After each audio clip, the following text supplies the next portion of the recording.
Geralmente, quando a biologia ou a própria economia olham para a trajetória humana, existe meio que uma expectativa implícita, né?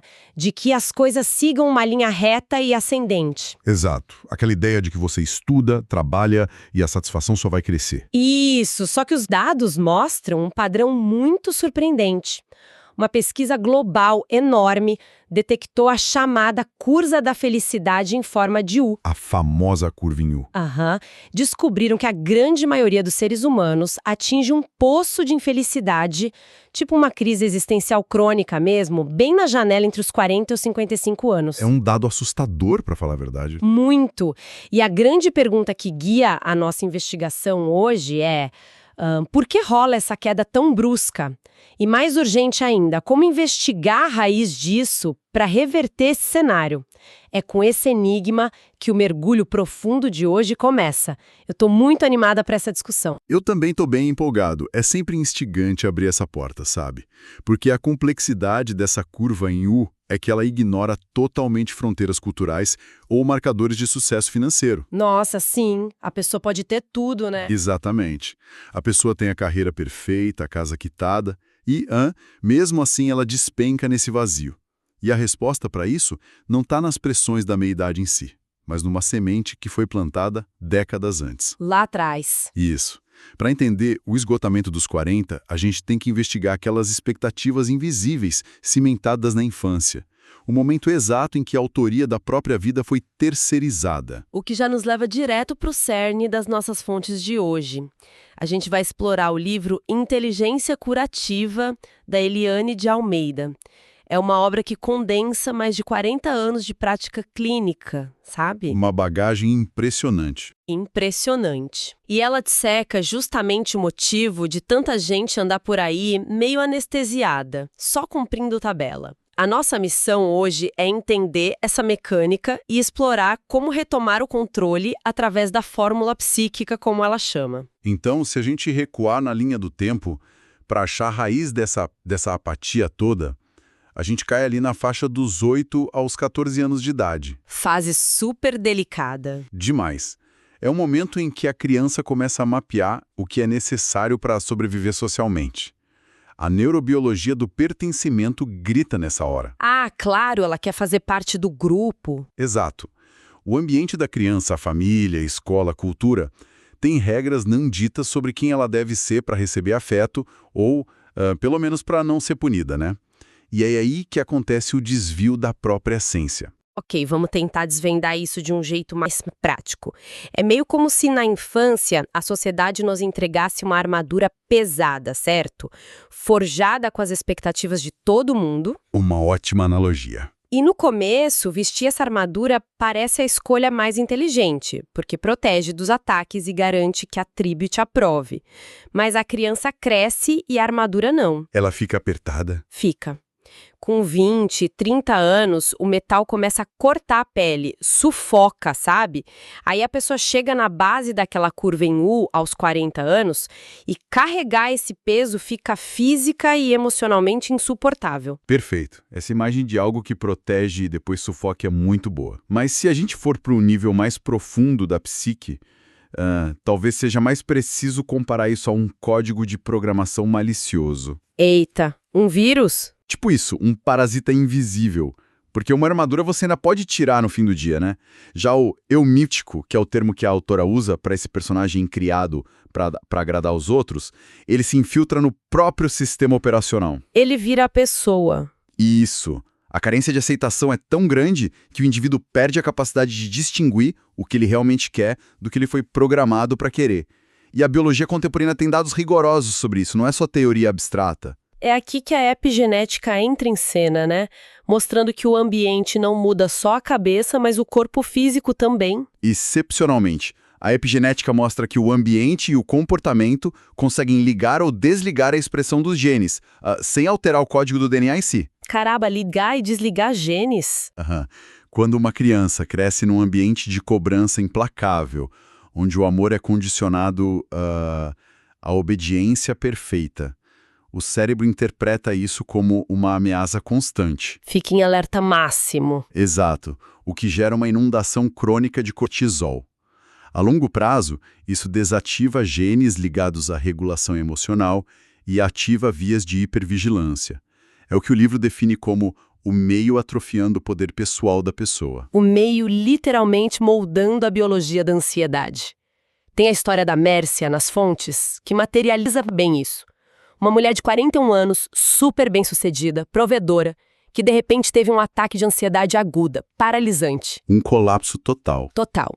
E quando dissecam o relato dela, encontram um medo de sucumbir e uma solidão avassaladora, mesmo ela estando cheia de gente em volta. Ela tinha seguido o roteiro perfeito, feito tudo o que exigiram dela. E quanto mais ela entregava, mais era criticada, né? Exatamente. Ela desabou na curva em U porque esgotou a energia tentando rodar um programa que não era dela. E para interromper esse programa, o primeiro passo é investigar como essa codificação é feita lá na infância. E a autora mostra que isso acontece através de proibições.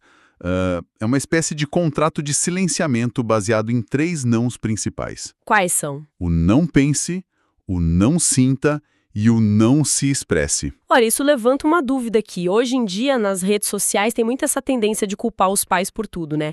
Ao mapear essas proibições, a gente não corre o risco de só terceirizar a culpa? Tipo, meu casamento acabou porque lá em 1990 me mandaram não me expressar. Esse é um risco real. E é uma armadilha que bloqueia a cura.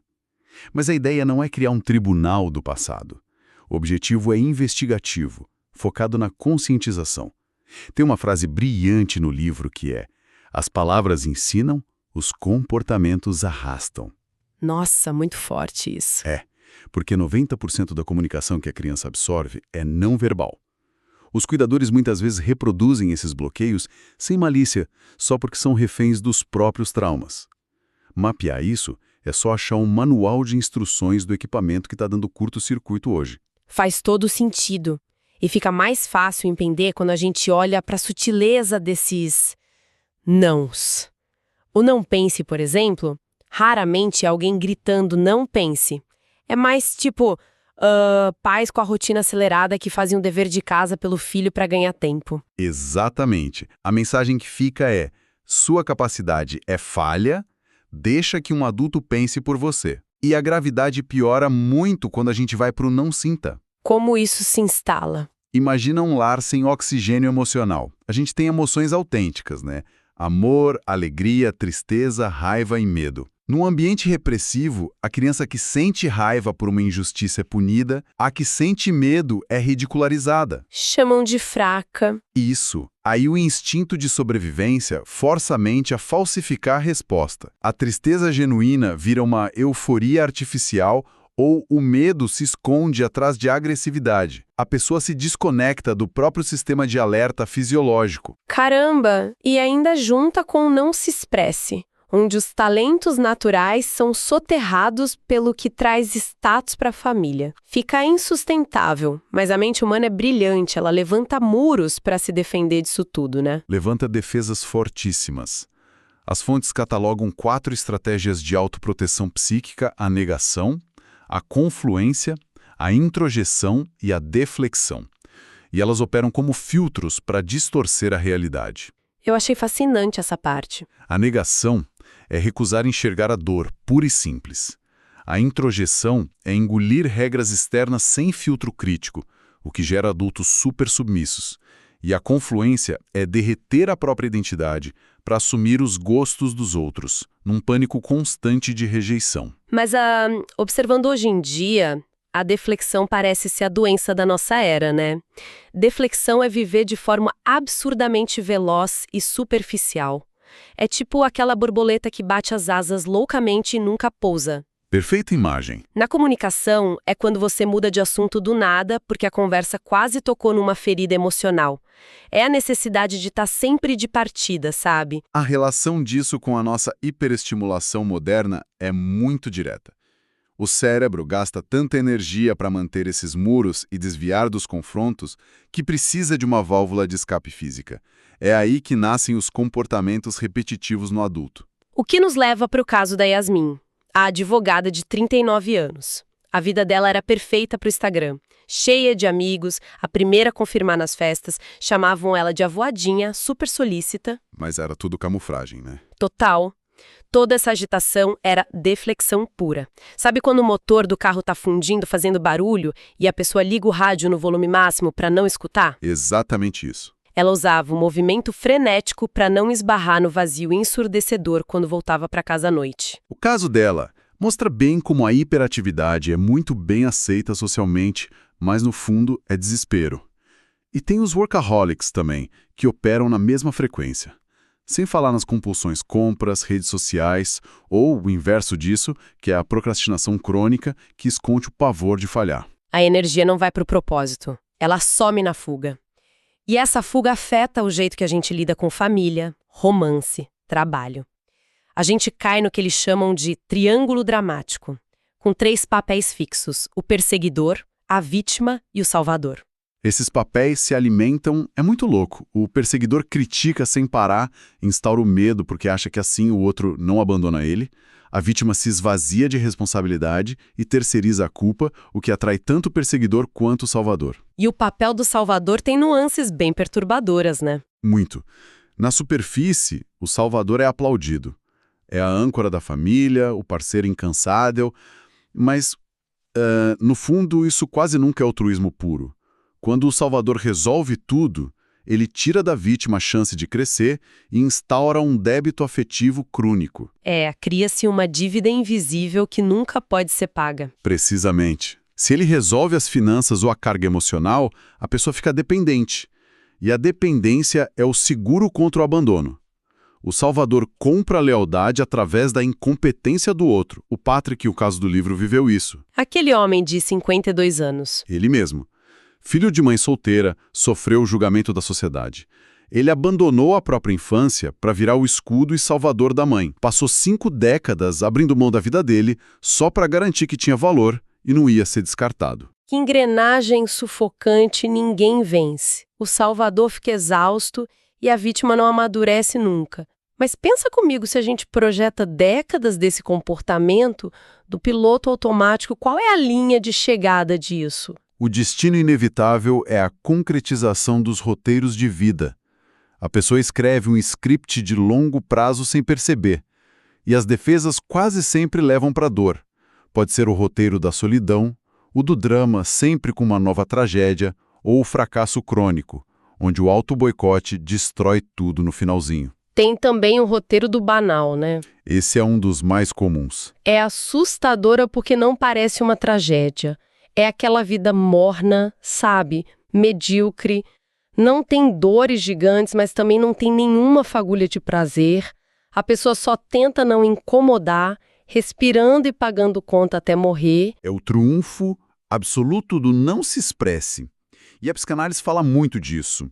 O Carl Jung sintetizou isso de um jeito brilhante quando disse o que não fazemos aflorar a consciência aparece em nossas vidas como destino. Nossa, pesadíssimo! Sim, porque não é azar do universo. Esse destino doloroso é só o inconsciente rodando o código que a pessoa se recusa a desativar. E aí a gente chega num ponto crítico. A mente é potente, mas ela tem um limite. A panela de pressão dessa reprogramação não aguenta para sempre. Quando não dá mais para conter a carga emocional, o corpo físico entra em cena para pagar a conta. A famosa somatização. Isso! É a ponta final desse ecossistema de dor. Se a pessoa engoliu angústias a vida toda por causa do não sinta, o estresse inflamatório crônico destrói a fisiologia dela. E isso não é frescura, é evento biológico grave. A pessoa tem um ataque de pânico. Não é um botão que quebrou no cérebro. É aquele eu do porão que pegou uma barra de ferro, começou a bater nas tubulações com toda a força e tá gritando por socorro. Essa metáfora das tubulações é excelente. O sintoma, por mais assustador que seja, é um mensageiro fisiológico. Obviamente, a medicina alopática e os remédios são vitais para apagar o incêndio. Não estamos negando isso. Claro, com certeza. Mas a perspectiva crucial é entender que o sintoma aponta exatamente onde o laço emocional está infeccionado. Ele avisa que o roteiro atual falhou. Só que o grande obstáculo para ouvir isso é a psicofobia. É aterrador ver como a sociedade ainda condena o cuidado com a mente. Tem o caso da Ana, a jornalista das fontes. Ela dormia 3 horas por noite. o corpo em colapso total, dores musculares. Mas se falavam em terapia ou psiquiatra, ela se revoltava. Preferia infartar. Literalmente. Ela tinha aversão à ideia. Achava que ia ficar letárgica, babando pelos cantos. Estava disposta a flertar com o infarto antes de admitir que precisava de um conserto no hardware e no software do cérebro. E a psicofobia é justamente o último mecanismo de defesa para garantir que o roteiro destrutivo não acabe. Mas a boa notícia, e que sustenta o livro todo, é que esse mesmo cérebro doente tem a engenharia reversa para cura. Aí sim, é a hora que entra em campo a inteligência curativa. A hora de pegar de volta a direção da própria história. E a beleza disso é desmistificar cura. Sabe, não é um dom místico ou coisa de monge do Himalaia. De jeito nenhum. É super pragmático. É uma competência racional e treinável. Igual você treina matemática ou músculo na academia. Dá para treinar a mente para reconectar essas rodovias que os traumas destruíram. Mas exige método. Não é passivo. A autora divide em 3 fases. A primeira é liberar a dor, encarar os traumas sem maquiagem e quebrar a negação. A segunda é difícil. Muito. É abandonar o pensamento mágico de que os agressores do passado vão pedir desculpas um dia. Aceitar a realidade crua, liberta. E a terceira é solucionar e prosseguir, usando a inteligência analítica para construir respostas novas. E a ferramenta para isso é surpreendentemente analógica, né? O registro escrito, um diário. Mas não um diário do tipo querido diário, hoje choveu. Não, lógico, é uma documentação estruturada da mente. Mapear os vínculos conscientemente, pega o papel, coloca o seu nome no centro e puxa conexões para cada pessoa, pais, filhos, chefes. E avalia friamente a espessura disso. Sim, admitindo onde tem dependência, onde você é vítima, onde é salvador. É responder no papel, tipo, onde o não sinta bagunçou a forma que eu lido com a raiva no meu casamento. É fantástico o que isso faz com o cérebro. Quando a dor fica abstrata, ela fica lá no sistema límbico, que processa tudo como ameaça invisível e gera pânico. Mas quando você força a tradução disso para palavras num papel... Muda de área no cérebro. Exato. A atividade vai para o córtex pré-frontal, que é a região da lógica e resolução de problemas. Quando você dá um nome de deflexão para o seu mal-estar, o monstro encolhe. A inteligência curativa atua aí, transformando o trauma numa equação que tem solução. Caramba! Fazendo um resgatão de tudo que a gente navegou hoje. Então, tudo começa na infância, quando a gente desvia da própria essência, para caber nas expectativas, acionando o não pense ou não sinta. O cérebro cria as defesas, tipo a negação e a deflexão, que geram comportamentos como procrastinação ou hiperatividade. E formam os papéis. Isso, a distribuição entre perseguidores, vítimas e salvadores. Isso tudo engessa um roteiro de vida que, no longo prazo, faz o corpo físico gritar em forma de pânico ou doenças. O grande antídoto, então, é usar a inteligência curativa. Observar, escrever as dinâmicas e forçar o cérebro a remapear caminhos de saúde. E exige muita coragem desarmar essas trincheiras e encarar o inconsciente, sabe? Mas é o único jeito definitivo de quebrar o ciclo e devolver à pessoa a capacidade de escolher o próprio destino. Com certeza. As análises de hoje mostraram como o passado roda as catracas do presente. E para quem está acompanhando, a gente fica um desafio prático de observação. E se na exata próxima interação cotidiana, seja com o chefe, com a parceira ou num telefonema, houvesse uma pausa consciente? É uma provocação poderosa. Imagina tomar a decisão silenciosa de não atuar como perseguidor, de recusar a vítima e de não sair correndo para ser o salvador.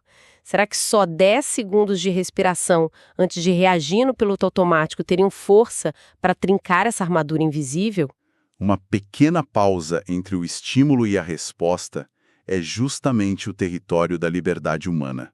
Quando a reação automática não acontece, as correntes do passado começam a enferrujar. É um questionamento incômodo, mas super necessário para levar para a semana. Fica o convite para continuar esmiuçando o próprio comportamento e prestando muita atenção aos sinais que o corpo e a mente emitem. Um ótimo percurso de investigação para todo mundo e até a próxima análise aprofundada. Até a próxima, e que o exercício da reflexão traga perspectivas cada vez mais amplas